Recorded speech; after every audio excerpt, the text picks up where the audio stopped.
ভ্যাটিকানের Saint Peter's ব্যাসিলিকায় আর কোনোদিনই ফিরবেন না রোমান ক্যাথলিক খ্রিস্টানদের সর্বোচ্চ ধর্মগুরু পোপ ফ্রান্সিস। শেষবারের মতো কফিনবন্দি নিথর দেহ বের করে আনা হলো খোলা আকাশের নিচে।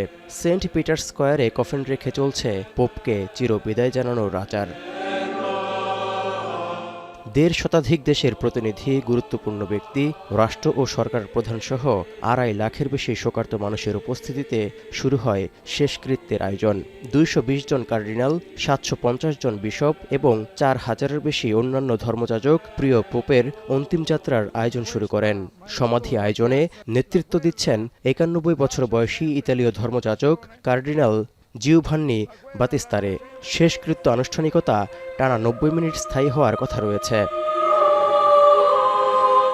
পোপের শেষকৃত্য অনুষ্ঠানে রয়েছেন জাতিসংঘ মহাসচিব আন্তোনিও গুতেরেস, মার্কিন প্রেসিডেন্ট ডোনাল্ড ট্রাম্প ও সাবেক প্রেসিডেন্ট জো বাইডেন, ব্রিটিশ যুবরাজ উইলিয়াম, যুক্তরাজ্যের প্রধানমন্ত্রী কিয়ার স্টারমার, ইতালির প্রধানমন্ত্রী জর্জিয়া মেলোনি, ফ্রান্সের প্রেসিডেন্ট ইমানুয়েল ম্যাক্রো এবং বাংলাদেশের অন্তর্বর্তী সরকার প্রধান ডক্টর মোহাম্মদ ইউনূস সহ বিশ্বের অন্তত ৫০টি দেশের রাষ্ট্র ও সরকার প্রধান।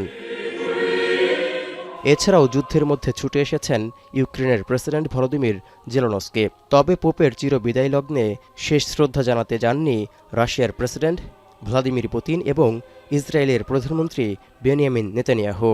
নেই ভারতের প্রধানমন্ত্রী নরেন্দ্র মোদিও। আর্জেন্টিনায় জন্ম নেওয়া ফ্রান্সিস ৮৮ বছর বয়সে ২১ এপ্রিল শেষ নিঃশ্বাস ত্যাগ করেন। মৃত্যুর পরপরই ১.৫ কোটির বেশি অনুসারীর ক্যাথলিক চার্চে শুরু হয় ঐতিহ্যবাহী বিদায় রীতিনীতি।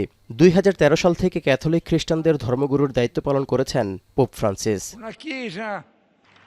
গত ২০ বছরে এই প্রথম কোনো ধর্মগুরু দায়িত্ব পালন করা অবস্থায় মারা গেলেন। পোপের ইচ্ছা অনুযায়ী ঐতিহ্যবাহী সান্তা মারিয়া মাজৈরি চার্চে সমাহিত করা হবে তাকে। ফ্রান্সিসকে সমাধিস্থ করার পর শুরু হবে নতুন পোপ নির্বাচনের আনুষ্ঠানিকতা। তৌহিদুর রহমান, এখন বিশ্ব।